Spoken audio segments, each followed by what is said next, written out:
Good morning students. Welcome to all of you in English learning class. Today's topic is future continuous tense. आज हम future continuous tense के बारे में बात करेंगे. Let's start.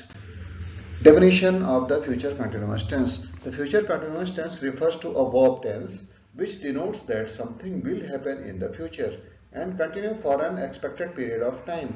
It is also known as the future progressive tense. The construction for forming this tense is will plus be plus the present particle, the root verb plus ing. Next आज के इस class में हम future continuous tense के नियम, उदाहरण, exercise के बारे में विस्तार से जानेंगे. देखिए, किसी भी टेंस को पढ़ते हैं तो सबसे पहले हमें ये जानना जरूरी होता है कि वह टेंस क्या है, उसको समझेंगे कैसे, पहचानेंगे कैसे, उसको फॉर्म कैसे करेंगे, उसको स्ट्रक्चर कैसे करेंगे और उसके एग्जाम्पल्स, उसके प्रकार के साथ उसके एग्जाम्पल्स को जानेंगे. अगर ये सब चीजें समझ लें तो कोई भी टेंस बहुत आसान लगता है, उसको बोलना इजी हो जाता है. चलिए, फ्यूचर कंटिन्यूअस टेंस क्या है? फ्यूचर कंटिन्यूअस टेंस को हिंदी में अपूर्ण भविष्यकाल कहते हैं. इस टेंस के अंतर्गत भविष्य में किसी कार्य के जारी रहने का पता चलता है. काम चल रहा है, फ्यूचर में चले जारी है, इसका पता चलेगा. इस टेंस के वाक्यों के अंत में रहा होगा, रही होगी इत्यादि वर्ड आते हैं. टेंस के वाक्य से पता चलता है, फ्यूचर कंटिन्यूअस टेंस के वाक्य से पता चलता है कि काम हो रहा होगा, या इस टेंस के वाक्यों से पता चलता है कि भविष्य में कार्य जारी रहेगा किंतु पूर्ण नहीं होगा. जैसे नेहा गाना गा रही होगी, पूजा पुस्तक पढ़ रही होगी, लड़के मैच खेल रहे होंगे. फ्यूचर कंटिन्यूअस टेंस के वाक्य के अंत में रहा होगा, रही होगी, रहे होंगे, रहा होगा पहचानने के लिए very simple it is. And में हिंदी वाले जो सेंटेंस होंगे उनके अंत में यदि रहा होगा, रही होगी, रहे होंगे, रहा होगा इत्यादि पाया जाता है तो वह फ्यूचर कंटिन्यूअस टेंस होता है. एग्जाम्पल के तौर पे, I will be writing the letter tomorrow, I will be writing the letter tomorrow. The baby will be playing the whole night, I will be helping my mother to make breakfast. Shelton will be eating the cake later. Penny will be running the marathon tomorrow. She will be taking her dog for walk. Future continuous tense को अपूर्ण भविष्यकाल भी कहते हैं. इसको बनाने की विधि है कि आई और बी के साथ शैल बी लगा करके, आई और वी के साथ शैल बी लगा करके इस पॉइंट को समझ लीजिए, एक बार में ही याद हो जाएगा. आई और वी के साथ हमेशा शैल बी लगाना है, ही के साथ शैल बी नहीं लगा देना है. आई और वी के साथ ही शैल बी लगाना है, बाकी सबके साथ ही, शी, ईट, यू, दे, एक वचन या बहुवचन के साथ विल बी लगाइए. वर्ब की पहली अवस्था लगाइए और आईएनजी जोड़ दीजिए. जैसे मैं पत्र लिख रहा हूँगा, मैं पत्र लिख रहा हूँगा एक सेंटेंस है, रहा हूँगा आ गया तो आप समझिए कि फ्यूचर कंटिन्यूअस टेंस है. तो इसमें शैल बी या विल बी लगेगा. सब्जेक्ट मैं means I plus shall be plus write plus ING plus a letter. I shall be writing a letter. नकारात्मक वाक्यों को बनाते समय विल बी या शैल बी के बीच में नॉट लगा दीजिए. Very simple it is. वह नहीं जा रहा होगा, he will not be going. Will और बी के बीच में नॉट लग गया, he will not be going. प्रश्नवाचक वाक्यों में विल बी शैल बी के मध्य में सब्जेक्ट डाल दीजिए. जैसे, क्या नेहा गीत गा रही होगी? Will Neha be, will be है लेकिन नेहा बीच में है. Will Neha be singing a song. It means कि कोई भी नकारात्मक शब्द है तो विल बी के बीच में, शैल बी के बीच में नॉट लगेगा. प्रश्नवाचक वाक्य है तो विल बी और शैल बी के बीच में सब्जेक्ट लग जाएगा. और सिंपल है तो विल बी लगा करके वर्ब में आईएनजी जोड़ करके ऑब्जेक्ट लिखेंगे. Next, helping verb shall be और विल बी होता है, ये आप लोग समझ ही गए हैं. शैल बी और विल बी हेल्पिंग वर्ब के रूप में प्रयोग किए जाते हैं. Have you ever wondered how future continuous tense can be form? The simple trick is subject plus will be plus verb, first form plus ING. Example के लिए, John will be going to his grandmother's house tomorrow. Here John is followed by will be and the verb ING form plus.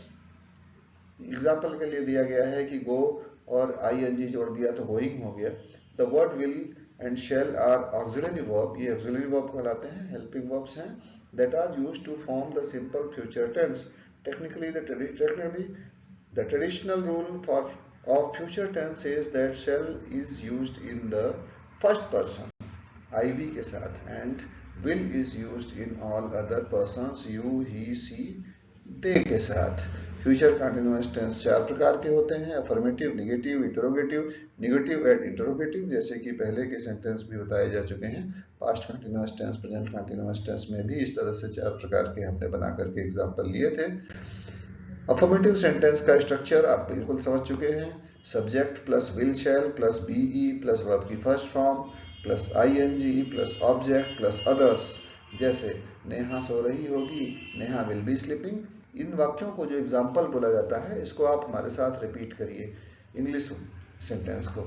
Neha सो रही होगी, Neha will be sleeping, Neha will be sleeping. तुम परीक्षा दे रहे होगे, you will be taking the examination, you will be taking the examination. Ramesh एक नक्शा खींच रहा होगा, Ramesh will be drawing a map, Ramesh will be drawing a map. वह इस समय चाय पी रहा होगा, he will be taking tea at this time, he will be taking tea at this time। तुम उन्नति कर रहे होगे, you will be progressing, you will be progressing। Negative sentence में देखें तो will और shall plus not plus be means will be और शैल बी के बीच में नॉट लगा दीजिए। जैसे एग्जाम्पल में, मैं उससे बात नहीं कर रहा हूँगा, नेगेटिव हो गया, नहीं आ गया, नेगेटिव हो गया। तो उसमें I shall not be talking to her, I shall not be talking to her. वह अपने कपड़े नहीं बदल रही होगी, she will not be changing her clothes. हम मैच नहीं हार रहे होंगे, we shall not be losing the match. वे यहाँ से नहीं जा रहे होंगे, they will not be leaving that place. Rohan Mumbai नहीं जा रहा होगा, Rohan will not be going to Mumbai. She will not be going there, I will not be taking the examination, they will not be enjoying the weather, they will not be enjoying the weather। एक बार फिर से repeat करिए start से।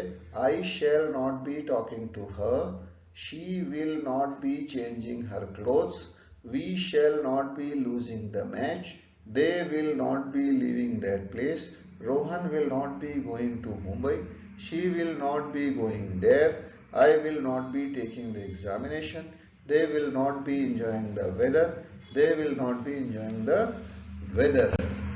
Future continuous tense के interrogative sentence में will और shall को start करते हैं। जैसे सब्जेक्ट के पहले लगाते हैं, जैसे क्या वह उसे घूर रहा होगा, will he be staring at her. क्या हम हंस रहे होंगे, shall we be laughing, shall we be laughing.